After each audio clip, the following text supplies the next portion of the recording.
Hey, then you pina on to live in shim no go. Achon go ma. It was in yam. Oh, Macau.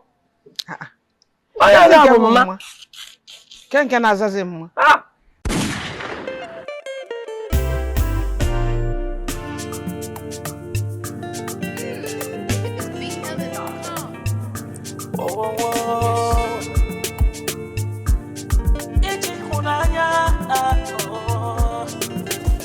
My brother to get love is just in no daisy.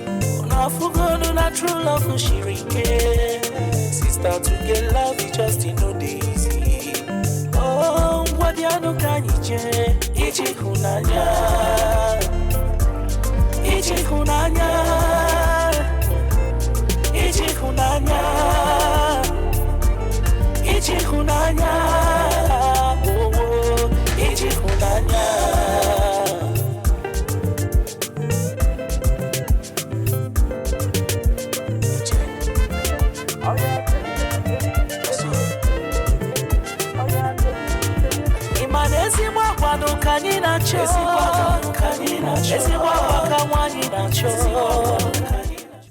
Ndị be anyị na-eje o anyị abịakwa n'ọzọ n'Ije Ihunanya nke Ichaka Studios na-eweta.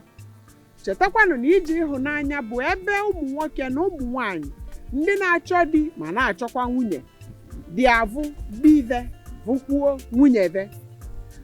Onye ọbụla chọrọ isonye anyị n'Ije Ihunanya nyakpọ anyị n'ekwentị ya na-aga n'ive onyonyo onwe. Chetakwanụ ka unu sonyela anyị na YouTube, Instagram, Facebook na TikTok. Ije Ihunanya Ichaka Studios ebe anọ.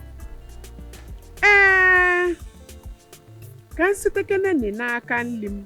Amarazikwanụ m onye nke anyị na-achọlụ na nwaanyị n'ọnwa adịbụa. Kedu onye anyị na-achọlụ di?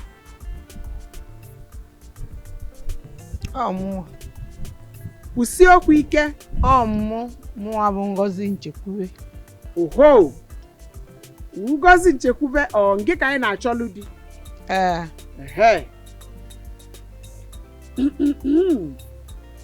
Kedụkwana onye nke dị nke? Onye nke bụ nwa m. Oo, ikele mbịa n'idulu nwa gị. Edu m nwa m wee bịa ka ọ nyelụ m aka wee fụ onye m na-ekwu okwu ma ọ ga-adaba ma ọ laikela onye ahụ. Ka m mụkwa mụ. Udo dị ka anyị na-aga. Nwikolobịa. Anọ m ya. Kedu ibe a na-akpọ gị? Apa m bụ Maazị Ndubisi Ọsọnwa. Na-ekwusi Ife eji wee malụ m bụ ịhụnanya nke na-atọ ụtọ. Ndị oyibo na-akpọ ya sweet love. Hey! Ndubisi Ọsọnwa nke a na-akpọ sweet love, ịfụnanya na-atọ ụtọ. Ihe ejikwa ịfụnanya wee melu mmadụ arụ n'ọgba. Ma n'eziokwu. Ngozi Nchekwube. Gwakana anyị ụdịrị nwoke ị chọrọ. Achọrọ nwata nwa ikolobịa malụ mma. Ga-ele oge eburu ibu ma ọ ga-epere mpe. Dị akpa ive ọcha. Tobuteve ogologo obele. Ụdị nwoke afọ ka m chọrọ. Udo dị na Biafra. Nna m, gwakana anyị ụdịrị nwaanyị ị chọrọ. Ụdịrị nwaanyị nchọ bụ nwaanyị nwe obele alụ. Na-ekwusikwa ike. Malụ mma. Ọ bụrụ onye chakali nnu mana onye wee obele ọcha n'alụ ya. Nwatakịrị ga-abụda nduli ya, njide ya n'aka, na-aga. Ndị mmadụ na-ekili ma na-asị, nekwanụ ọmalịcha di na nwunye anọ a na-aganụ ụdịrị nwaanyị ahụ ka m chọrọ. Unu ekwuchego ụdịrị ive unu chọrọ. Mana o nwere ive anyị na-aga na-eme n'Ije Ihunanya Ichaka Studios na-eweta. Anyị na-eme ọkpa na a na-ekene Ichaka Studios. Maazị Ndubuisi ọsọ nwa. O nwere ihe ihe emela anyị, ihe etinye kenela anyị ọkpa n'ama ka ikene Ije Ihunanya na Ichaka Studios. So emetụlụ gị omenala ndị Ichaka Studios ndị wetiela anyị ọkpa n'ama. Ịhụnanya na-atọ ụtọ. Sweet love nwoke ọma, onye nnenete ọka. Maazị Ndubuisi ọsọ nwa, anyị abịala ogene.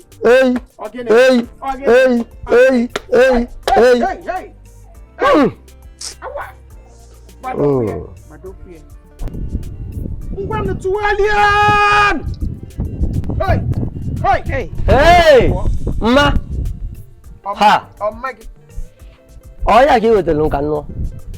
Wow! Ọgbakwa onye ahụ, nakwa onye nna like ebe a. Pino. Chekwali. Ka abịa. Ngozi Nchekwube. Kedu si onye nke isi nọ? Ya bụ nwa m edunya bịa ka onye lụ m aka wee fụ onye ahụ niile anyị na-ekwu maka ya. Ọ bụrụ nya ji anụ nọ nke. Ọ mụnwa. Nnekọ onye dutere gị n'ibe. Wa! Ọmị achọrọ ngụ. Ịkpọsị ya ma ọmị nwunye. Na onye nke nchọrọ ebe. Mma achọrọ gị. Achọkwara na onye nke nchọrọ ebe. Hey! N'elu pino nchọrọ ebe na isi m n'ọgụ. Achọrọ ngụ mma. Ịkpọsị ya mma. Ọ mma ka ọ. Onye ga-abụ mma. Nke na-azazi mma. Hey! Ịma na ife ọ bụrụkwanụ na nna achọghị iji ego nọ obodo oyibo ka m si wee nọta wee jos ka m chọọ nwa obele nwa m ga-efichafụ fichara tii afụ ficha ya nye ndụ ka m tinye ndụ na-arụ ka m kpọfee ya ka o jezuo ike jee liwe ego ife ọbụla ịchọ m ga-emere gị ọ bụrụ na ka ịchọ ka m gote ego adị m redi go gị ụlọ n'obodo a bifo anyị ejebe ọ ife m ji wee chọta gị na ọ bụrụ na iji ego mma achọrọ gị bụkọs mụ na gị nọlụ na-aga n'ezi ma na-ezo achọrọ nwatakịrị ya bụrụ na-aga n'ezi nkuli ya n'aka m na-aga ndị mmadụ na-ekili m mma achọrọ gị na ego gị na onye nke m chọrọ ebe a. Ngwa dịka onye ka abịa na ya na-eserokwe n'okwu na ibe anyị na-ekwu bụ na-aja achọta nata nwunye. Ọ sị na onye nya chọrọ bụ nwa gị nwaanyị. Nne, kedu aba gị? Afọ m bụ Oluebube. Oluebube. Nya nọ gị na mama nnukwu gị so. Ọ mama nnukwu m dị ya na. Abịa m ka mụ na ya soro ka anyị chọtara ya.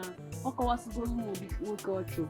So si ya na m ga-enyere ya aka wee chọpụta ụdị ka nwoke ahụ. Ọ ya ma iji ya ka ọnụ. Wojes, ọ na-aga mana inezi anya ịfụ na onye nwe achọtala si na ya chọrọ ọmama nnukwu gị nọ nke ka ya chọrọ kedu ebe ị nwere ukwu nri? Ọ bụrụ ụdị mmadụ nchọ mọmi bikọkwa adịrọ m ebe ịbịa chọ di ọ bụrụ okwu dị ya ka m chọọ sef n'enu ka ọ dị n'enu ajọ afọ onye ahụ ajọ white adịgo ya onye akarụkwugo na ọ mma m biye chọrọ ụdị mmadụ gị ọ mma gị ka ọmma nnukwu gị ọ mma nnukwu mọmi m mma nnukwu m bi ihe enwe so ọ dị mmadụ gị ka ọ chọrọ ịfụli ya ịgbagote tukwugo small so ọ dịgo okay for both of you so ikwe n'enu na oyi green touch of green gụnwa irikwo touch of green unu blend gị ọfụma gị na onye mụ na gị na ya nụ ọ mụ na gị ọkwọkwa m ọ bụ gị maka nchọ mma mma nnukwu m jikwa ego o ji ezigbo ego ọ na-anya ebe ọ bụ na iche ịga achọ dị m mma ọ gị nwa ka nchọ achọrọ okwu ndị achọrọ m mma mụ achọkwụlọ gị ụmụnne m Adaeri iwe na-ewekwa m ezigbo iwe na-ewe m maka na ife nchọtara na Ichaka Studio bụ ka m fụ ezigbo mmadụ nwa ikolobịa dị mma ife si gị chọtara m onye m ga-eji ego fichaa ya arụ kpọfee nye obodo oyibo o wee bụrụ ụdị nka mmadụ a ifugo ụdị ọ dị o were ego nwekwu ọnụ njọ na ife oyi na-arụ wee bịa ebe Adaeri na-egodo ụdị ọ dị na ụdị onye ifụrụ ka ọ dị ọ sị na ọ bụ mmụ arụ n'afọ ọ na-achasigo white maka afụfụ etichesigo isi na-achọ ka enyere ya aka ọjụ odo n'ime kpọwa m ikpalịwa m sị na nwa m ka ọ bụ nwa m a na-achọrọ ụdị mmadụ dị ka gị maka na ị nwere ego ị ga-maintain nwuru ya na ife oyi n'ụkwụ na-akwa oyi na-arụ ya bịa ebe na-anyalụ m isi biko achọọkwa m ọ bụrụ ụdị a mma m bịa ọzọkwa mbọsị ọzọ mana ọ bụrụ na ikwe m nkwada na Ichaka Studio ga-achọtalụ m ezigbo mmadụ mana m nchi ya taa azụ daalụ nwere onye ọbụla bịala na Ichaka Studio kama na obele oge ka o nwere ike inwe anyị achọtanatala mmadụ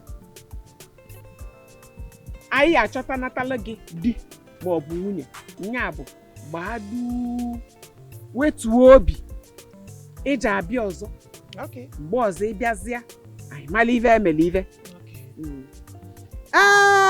ndị be anyị ọkwanụ n'ibe ka anyị na-eweta Ije Ihunanya nke Ichaka Studios na-ewepụta n'isi njedebe biko ni sonyelu na anyị maka ndị chọlụ di ma ọ bụ nwunye akala ekwentị anụnwa na-egosi n'ive onyonyo a nya ka unu ya akpọ wee tinye unu n'ive a na-eme unu bịa na Ichaka Studios chọta di ma chọtakwa nwunye deje niri nne. Daalụnụ ndị Igbo anyị na-ekene unu n'anya unu ga-afụ Ije Ihunanya ndị Ichaka Studio na-ewetala anyị na oge nka anyị na-ashio unu ga-achọta anyị na Facebook chọta anyị na TikTok chọta anyị na Twitter na YouTube